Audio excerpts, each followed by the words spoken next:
Good morning, सुप्रभात, केम छो, सलाम। उम्मीद है आप सब लोग बेहतर होंगे, अपना ध्यान रख रहे होंगे।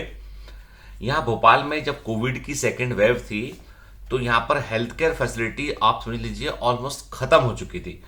शहर बड़ा है लेकिन यहाँ पर तब भी जो है बहुत बड़े बड़े हॉस्पिटल्स या बहुत सारा हेल्थ केयर इंफ्रास्ट्रक्चर यहाँ पर प्रेजेंट नहीं था। जैसा इंदौर में फिर भी अधिक फैसिलिटी है एज कम्पेयर टू भोपाल। पर भोपाल में जो है जब हेल्थ केयर फैसिलिटी का क्राइसिस हुआ तो यहाँ पर जो है बहुत सारे लोगों को सफर करना पड़ा। और उसके बावजूद मैं कल क्या देखा, मैं देखा जब मैं निकला अपने जो इन लॉस के यहाँ जाने के लिए, तो रास्ते में लोग दिखते हैं आपको, सड़क किनारे दुकानें भी खुली होती है। मैंने देखा कि मास्क को पहनने को लेकर बहुत लापरवाही है। मतलब लोग बाग मास्क सबके पास है, मास्क सब रखें, कोई ऐसा व्यक्ति नहीं जो मास्क ना रखा हो, लेकिन सब चेन पर मास्क लगाए है, कोई मास्क जो है वो नहीं भी लगाए है, पॉकेट में मास्क रखा हुआ है। तो लोगों को अभी तक ये बात समझ में नहीं आई है कि मास्क जो है आपकी अपनी सुरक्षा के लिए है, दूसरे निकट पे जो आदमी है उसकी सुरक्षा के लिए है। लोगों को लगता है कि मास्क जो है वो एक कानूनी कार्रवाई से बचने के लिए से लोग हेलमेट का यूज करते हैं ना, कि ये सोचते नहीं कि ट्रैफिक पुलिस आपको रोक कर यदि चालान कर रही है हेलमेट क्यों नहीं पहना इसके लिए, तो वो चालान इसलिए नहीं कर रही कि आपको जो है वो कुछ उनको जो है वो हेलमेट ना पहनने से कोई बड़ा फर्क पड़ जाएगा। वो तो आपकी जान के लिए, क्योंकि कल को मान लो कोई दुर्घटना हो, गिर पड़े, बाइक से कुछ हो जाए तो आपकी जान पर ना बढ़ाए, इसलिए हेलमेट पहनना जरूरी है। ठीक है, तो अब बात इतनी सी है कि मैं वही देखता हूं कि हम लोग से किसी और कंट्री के यदि आप देखेंगे तो वहां लोग थोड़े से जो है वो विजिलेंट है। लोग जो है वो पुरानी घटनाओं से सबक लेते हैं।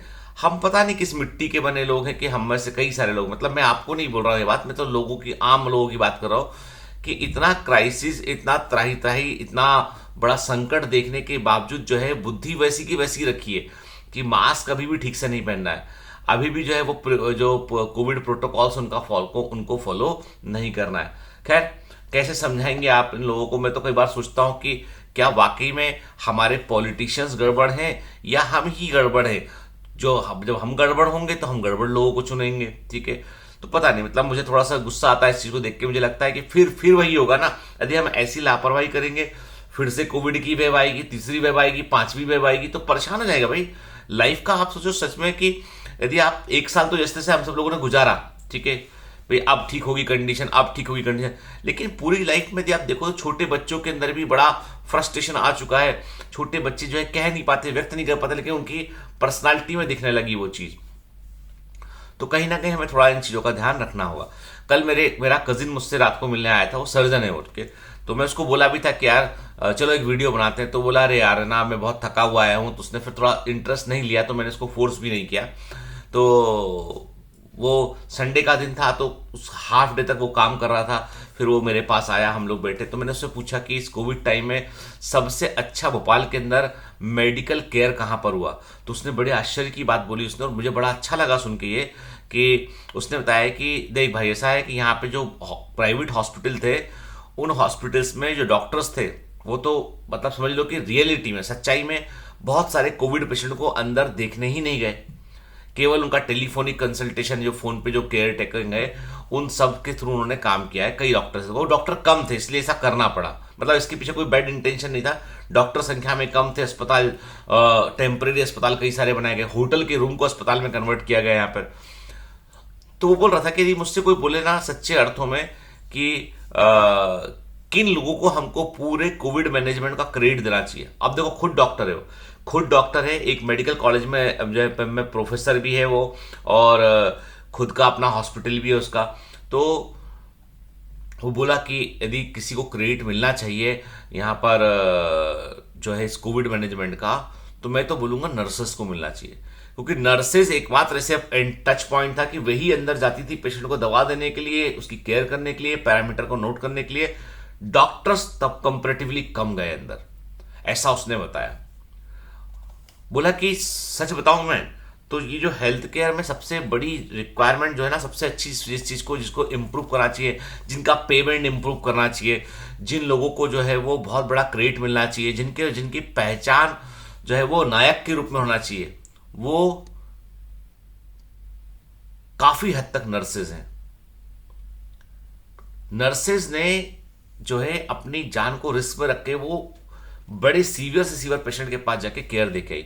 डॉक्टर्स, चूंकि क्या है, अब एक अस्पताल में डॉक्टर को की ड्यूटी डॉक्टर एक ही है, पेशेंट 50 हैं, मैक्सिमम 2 डॉक्टर हैं, लेकिन उन पर नर्सेस कई संख्या में जो काम कर रही होती हैं।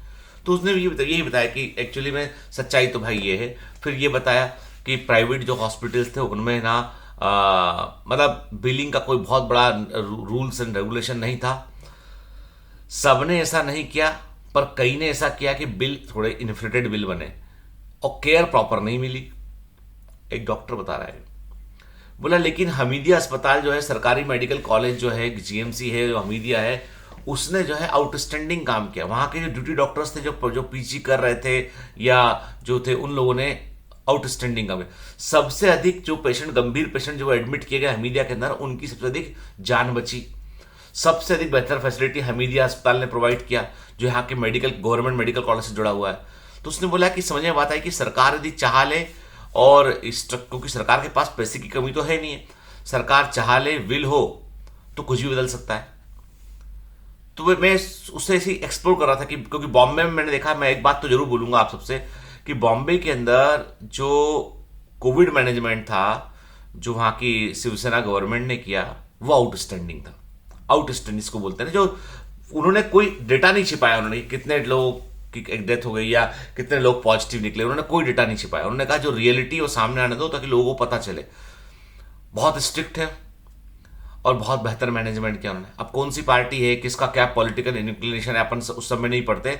काम करने की बात करें तो काम करने में उन्होंने बॉम्बे के अंदर जो है, महाराष्ट्र के अंदर बहुत अच्छे से मैनेज किया। महाराष्ट्र क्या है, थोड़ा डिफरेंट टाइप का स्टेट है, बहुत लोग बाहर से आते जाते हैं, इसलिए वहां पे केसेस का नंबर ज्यादा था, अभी भी ज्यादा है। ठीक है, तो उसका मतलब ये नहीं कि महाराष्ट्र की गवर्नमेंट की कोई फेलियर है, इसका मतलब ये कि लोगों का एक्सपोजर ज्यादा है यहाँ पे। ठीक है, हालांकि वहां पे भी लोगों को समझना होगा। मुंबई जो है वो भी एक बहुत बड़े क्राइसिस के दौर से गुजरा है, लेकिन मुंबई की एक एनर्जी लेवल डिफरेंट है, वाइब्स डिफरेंट है। मुंबई में लोग जो है वो चीजों को फटाफट तैयार कर लेते हैं। वहां पे जैन समाज ने एक अपने अस्पताल बड़ा सा बना लिया उन्होंने भी, जो भी कम्युनिटी का आदमी है, आज बीमार है, अंदर आओ, कोई बिल नहीं देना आपको, अंदर आओ, आपको इलाज करेंगे हम। ठीक है, ऐसा किया। दिल्ली में भी किया कई लोगों ने, आज कई सरदार कम्युनिटी ने बहुत कुछ किया, सिख कम्युनिटी ने।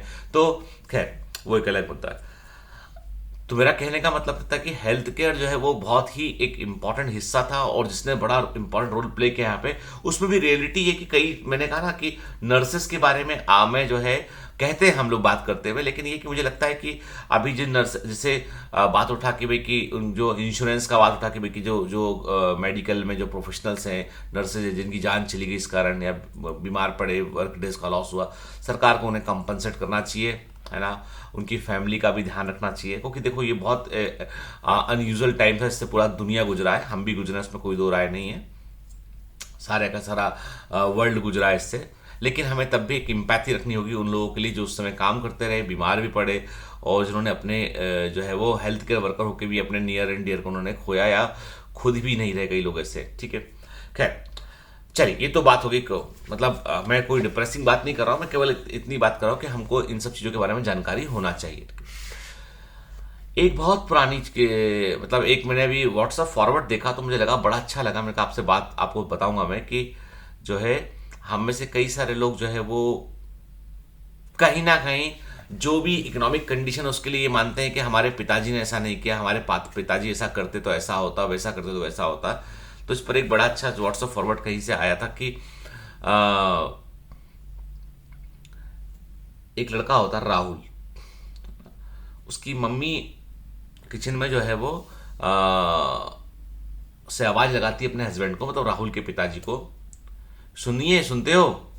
बोलता हाँ। ये राहुल टिफिन लेकर नहीं गया आज। राहुल काम करता था कहीं पर, तो उसके राहुल के पिताजी बोलते कि क्यों आज टिफिन लेके क्यों नहीं गया? बोला उसकी कंपनी में चेयरमैन आए हुए हैं, सुबह 7 बजे वो पहुंच गया था ऑफिस, क्योंकि मीटिंग है 9 बजे से उन लोगों की। तो चेयरमैन के लिए उनको कुछ जो मीटिंग में पूछेंगे उस सबकी तैयारी करनी थी। और राहुल किसी कंपनी में एक अधिकारी होता है, ठीक है, और उसके चेयरमैन मिलने आए होते हैं यहाँ पे। तो भैया उसको जल्दी ऑफिस दौड़ के चला गया वो, कि भाई कि सुबह सुबह जो ऑफिस पहुंच जाऊं मैं, और ताकि तैयारी कर लूं उसकी। तो जल्दबाजी में टिफिन लेकर नहीं गया वो। तो क्या आप टिफिन दे आओगे? तो उसके पिताजी, राहुल के पिताजी ने बोला ठीक है मैं टिफिन दे आऊंगा ना। तो वो अपना तैयार होने लगते। तो उसकी माँ किचन में सोच रही होती कि शायद कल जो मेरा और राहुल का जो मतलब माँ का और राहुल का कल कोई उनका जो है वो बहस हुई होगी, तो शायद ये पिताजी नहीं सुने उस बहस को, इसलिए वो तैयार भी हो गए। बहस इस बात पे हुई थी कि राहुल ने बोला अपनी माँ से कि माँ देखो अपने ये जो मेरे जो जो ना मैं इस घर में पैदा ना होता ना तो शायद ज़्यादा बेहतर रहता। तो उसकी माँ ने पूछा ऐसा तुम क्यों बोल रहे हो? बोला बोला ये हमारे जो मेरे जो पिताजी हैं, पापा जो है वो किसी काम के नहीं है, एकदम गुड फॉर नथिंग, कुछ क्या किया क्या है उन्होंने हमारे लिए? तो वो बोलती बेटा पाप कोई अपने पिताजी के बारे में ऐसा बोलता है? अरे फालतू की बात मत करो, जब पुराने जमाने की बात है ना, आप कुछ करोगे नहीं बच्चे के लिए, कुछ नहीं किया, देखो आज भी किराए के मकान में रहते हैं, है ना, और जो है जबकि इनके समान ये प्राइमरी स्कूल में टीचर थे, और भी लोग टीचर थे, देखो सबने घर वर भी बना लिया, अपने सब कुछ बढ़िया कर लिया, ये अभी भी किराए के मकान में रखे हुए हम लोगों को। तो वो बोलती है कि देखो ऐसा है बेटा कि तुम्हारे पिताजी जो है घर में सबसे बड़े थे, बहुत रिस्पॉन्सिबिलिटी थी, बचपन में इनके पिताजी खत्म हो गए थे, तो इन्होंने अपने दो भाइयों को पढ़ाया, इन्होंने अपनी दो बहनों की शादी की, इन्होंने तुम्हारी बहन की मतलब हमारी हमारी बेटी की उसकी भी शादी की इन्होंने। तो शादी विवाह और पढ़ाने में बहुत खर्चा होता है, इसलिए पैसा बचा नहीं पाए घर के लिए। तो बोलता है अच्छा वो जिन जिन भाई बहनों को पढ़ाया, जिन बहनों की शादी की, जिन भाइयों को पढ़ाया, उन सबके तो अपने अपने घर हो गए, उनने आज तक पलट के देखा कि जिस आदमी ने इतना कुछ किया उसको कुछ दे दें, घर ही गिफ्ट कर दें, कुछ कर दें उसको? कभी सोचा उन्होंने? वो तो अपनी जिंदगी में मस्त है, यही बस इन्हीं को दानवीर कर्ण बनना था। माँ बोलती बेटा पापा के बारे में ऐसा नहीं बोलते हैं, वो उनकी जिम्मेदारी थी। अरे हाँ जिम्मेदारी होती तो हमारे लिए कुछ करते। देखो बाकी लोग जो है ट्यूशन पढ़ाया करते थे उस समय, ट्यूशन वाले बच्चों से पैसे लेके, और उन्होंने घर मार सब कुछ बढ़िया कर लिया। पिताजी स्कूल के हेडमास्टर भी रहे लेकिन उन्होंने ट्यूशन नहीं पढ़ाया, ट्यूशन पढ़ाया भी उन्होंने तो पैसे नहीं लिए किसी से। अरे इतने बच्चे पढ़ने घर पे आते थे, पैसे लिए होते सबसे, कुछ अच्छा हो गया होता। तो उसकी माँ बोलती बेटा वो पिताजी शिक्षा को दान समझते हैं, इसलिए उन्होंने ना शिक्षा दान किया, उन्होंने गरीब गरीब बच्चों को पढ़ाया, पैसे नहीं लिए उन्होंने। बातें सुनने में बड़ी बड़ी लगती हैं लेकिन मामा कुछ नहीं होता, ये सब फालतू बातें। अपने मेरे पिताजी है ना, मतलब वो ही जो है वो इतने संघर्ष करना पड़ रहा है जीवन में, शुरू करना पड़ रहा है, आज को इतनी मेहनत करनी पड़ती मेरे को, क्योंकि ये आदमी कुछ नहीं किया। गेट पे नॉक होता है तो पिताजी अंदर आए होते हैं, तो अपना वो सुने नहीं होते हैं लेकिन वो अपनी धुन में रहते हैं, तो अपना अंदर चले जाते हैं, माँ और बेटा दोनों चुप जाते हैं, वाद विवाद वहीं खत्म हो जाता है। अब क्या होता है, अब होता ये है कि उसके बाद की जो है ये विवाद तो वहीं खत्म हो गया।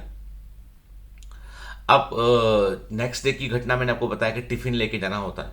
अब टिफिन लेके जो है पिताजी, अब ये तो देखो ये तो माँ सोच रही थी कि ऐसा हुआ था एक दिन पहले। अब पिताजी ने राहुल का टिफिन लिया, अपनी साइकिल के हैंडल में आगे फंसाया और निकल गए फैक्ट्री तक, जहां भी उनकी फैक्ट्री ऑफिस था। वो वहां से 7 किलोमीटर दूर रहा होगा। साइकिल से हाँफते हुपते गर्मी में पहुंचे, 10 बजे तक का समय था और जनरली आम शहरों में गर्मी हो जाया करती है। वहां पहुंचे, वॉचमैन से उन्होंने बोला कि वो राहुल साहब अंदर आ गए क्या? हाँ साहब अंदर आ गए, लेकिन वो अपनी मीटिंग चल रही है चेयरमैन साहब के साथ में। तो बोलते हैं ये टिफिन देना उनको हमको। तो बोले अभी अभी अभी अंदर मत जाना, अभी तो मीटिंग चल रही, चेयरमैन साहब जब निकल जाएंगे, आधे घंटे बाद मीटिंग खत्म होने वाली, आधे 1 घंटे बाद चेयरमैन साहब निकल जाएंगे, तकरीबन 12-1 बजे का समय रहा होगा उसमें, लंच टाइम। तो उसके बाद है ना आप फिर अंदर जाना, अभी मत जाना अंदर। तो मैं कहाँ खड़ा हो जाऊं? दूर खड़े हो, यहां दिखना मत गेट के पास में। तो वो सामने वो पेड़ है ना, पेड़ के पास छाया में जाके खड़े हो जाओ। ठीक है, बेचारे वो वेट कर रहे होते कि मीटिंग 10 मिनट का बोला, 15 मिनट का, इसने आधे घंटे 15 मिनट का, लेकिन मीटिंग खत्म होने में 1 घंटा लग जाता है। वो इंतजार करते रहते हैं यहाँ पे कि भाई लड़का भूखा होगा, टिफिन दे देते हैं उसको। मीटिंग खत्म हो चुकी होती है, कंपनी का गेट खुलता है, कुछ कारें बाहर निकलती, भी चेयरमैन साहब जा रहे हैं। तो चेयरमैन साहब जैसी गाड़ी में बैठ, मतलब कारें लगी होती लाइन से, तो चेयरमैन साहब के लिए भी कार लगी, तो चेयरमैन साहब आते हैं और अपनी कार में जैसे बैठने को होते हैं, तो वो दूर पेड़ में दिखाई पड़ता है कि एक आदमी खड़ा हुआ, तो वो अपने वॉचमैन से उसको बुला के बोलते हैं इधर आओ। तो वो गेट कीपर डर जाता है कि चेयरमैन ने बुलाया मेरे को। वो कौन खड़े हैं? वो सर कुछ नहीं, वो राहुल साहब है ना, उनके पिताजी, वो टिफिन लेके आए उनको, वो शायद टिफिन आज नहीं ला पाए होंगे खाने के लंच के लिए, तो वो तो मैंने उनको दूर रहने को भेजा था, गेट पे खड़ा रहने, मैंने कहा गेट पे डिस्टर्ब होगा नहीं सर, वो वहां खड़े, माफ कीजिए सर गलती होगी। नहीं नहीं नहीं, उनको बुलाओ उनको बुला के लेके आओ। वो गेट कीपर उनको इशारा करता। अब राहुल पीछे खड़ा होता, देखता अरे मेरे पिताजी हाथ में टिफिन लेके, खुली शर्ट और एकदम ऐसा पैंट और पैर में चप्पल चले आ रहे हैं। शर्म के मारे राहुल भैया, राहुल के साथ में और भी लोग काम करते हैं, और वर्कर भी थी साथ में, उसकी स्टाफ में भी लोग थी, वो भी देख रहे थे कि भाई राहुल जी के पिताजी, पहले तो किसी ने देखा ही नहीं था। जब अपना पुराना सा टिफिन लेके, अपना चप्पल वप्पल पहन के, खुले शर्ट में बाल बिखरे आ रहे हैं बूढ़े से व्यक्ति, राहुल को बड़ी शर्म आती कि कहाँ गड़ जाऊं, क्या हो जाऊं। गुस्सा भी बहुत आ रहा होता है कि मतलब ऐसा मेरा मेरा बाप ऐसा है कि तब समझते ही नहीं थोड़ा कि ऑफिस का डेकोरम होता है, मन में सोच रहा होता है। वो आगे आते हैं, चेयरमैन साहब देखते, चेयरमैन साहब बोलते कि अच्छा आप जो है वो आप वहाँ उस स्कूल में, अमरोही के स्कूल में पढ़ाया करते थे ना सर? हाँ। अच्छा, आप पहचाने मेरे को? चेयरमैन बोल रहा है। नहीं साहब। अरे अरे हाथ को पकड़ता, हाथ नीचे, पेड़ छूते चेयरमैन के। आप सर हो ना, वहां पे हेडमास्टर थे जो उस समय? जी। बोला सर आपने मुझे पढ़ाया है, मैं बहुत गरीब था उस समय, आपके यहाँ ट्यूशन में पढ़ने आता था मैं घर पे फ्री में, और आपने पढ़ाया, आपने मुझे एक बार पुरानी किताबें भी दी थी मेरे को, है ना, कहीं से अरेंज करके, और आपके कारण ही मैं यहाँ तक पहुंचा हूँ। आज ये कंपनी नहीं होती यदि आप ना पढ़ाते, मैं सीखता ना, तो ये कंपनी ना होती आज। तो अरे साहब आपका बड़प्पन, नहीं नहीं, अरे सर ऐसे आइए सर अंदर चलते ना। तो वो अपना उनका हाथ पकड़ते हैं, अंदर लेके जाते हैं, वहां पे उनके वापस गाड़ी, इसको बोलते हैं गाड़ी, थोड़ी देर से निकलेंगे हम, गाड़ी हाथ पकड़ के लेके जाते हैं अंदर, चैम्बर में बैठाते हैं, बढ़िया उनके लिए चाय काफी नाश्ता बुलाते हैं उनके लिए, और उनसे काफी देते, 1 आध घंटे बाद होते हैं। राहुल और बाकी उनके स्टाफ सब केबिन के बाहर खड़े रहते हैं, कांच का केबिन होता है, देख रहे होते हैं बाहर से, वो पिताजी से बात कर रहे हैं खूब खुश होकर उनको, और अपनी कुर्सी जहां वो चेयरमैन बैठे थे उस पर बोलते सर आप यहां बैठिए, हम दूर बैठेंगे, क्योंकि ये कुर्सी जो पे मैं जरूर मेरे लिए बनी है, लेकिन ये आप ना होते तो मैं यहां अब तक ना पहुंचता। इतना मान सम्मान देख के तो अब राहुल को लगता है ग्लानि। ठीक है, हम में से कई सारे लोग केवल वेशभूषा को देखकर, कि आदमी क्या पहनता है, आदमी ने क्या किया नहीं किया, उसके इंटेंशंस को नहीं समझते हैं, उसके बारे में जानने की कोशिश नहीं करते हैं, और हम टेकन फॉर ग्रांटेड लेते हैं। राहुल को रियलाइज हुआ कि मेरे पिताजी ने उस समय जो लोगों की हेल्प किया, जो भी किया उन्होंने, जिसके कारण उनके पास आज घर भी नहीं है, उनके चलते चेयरमैन साहब जो है आज जो है उनको जो है पैर छू रहे हैं उनके। एक अलग तरह का सम्मान, पूरे ऑफिस में राहुल की जो है झांकी बन जाती कि अरे साहब तो इनके तो पिताजी को जो है वो हमारे चेयरमैन जो है पैर छूते हैं उनके। जिस जिस पिताजी से राहुल को शर्म आ रही थी कि क्या सोचेंगे मेरे ऑफिस की कलीग्स कि कैसे इसके पिताजी, उसी पिताजी के कारण आज पूरा ऑफिस राहुल से, भैया तुम्हारी तो पहुंच बहुत ऊपर तक। उन्हें कोई फर्क नहीं पड़ा, वो वैसी सेट में थे, वैसे थे, वैसी जब मीटिंग खत्म होगी तो वो चेयरमैन साहब ने बोला हम आपको अपने घर आपके घर छोड़ते हैं, घर पर छोड़ने आए, उनको कार से घर पर छोड़ा, उनको देखा घर उनका, बाद में बोला अपने स्टाफ को भैया अपने पास जो अपना जो प्रॉपर्टी उसमें जो है ना, इनको सर को जो है वो एक घर प्रोवाइड करो, यहाँ पे इनको बोलो कि सर तो अभी रिटायर्ड भी हो गए, तो वहाँ पे कुछ बच्चे अच्छे जो अपने सोसाइटी में रहते हैं, जो फैक्ट्री कैंपस में रहते हैं, उनको सर पढ़ाएंगे ना। तो ऐसे करके एक घर भी एलोकेट कर दिया उसने। तो लाइफ में कई बार क्या होता है, जो आप करते हो ना कुछ अच्छा, वो लौट के आता है, अच्छे के फॉर्म में लौट के आता है। मुझे बड़ा अच्छा लगा ये मैसेज, व्हाट्सएप फॉरवर्ड है, किसी की बुक में नहीं पढ़ा मैंने, पर अच्छी चीज तो अच्छी होती चाहे वो कहीं पे मिले, है ना। चलिए, have a great day, all the best.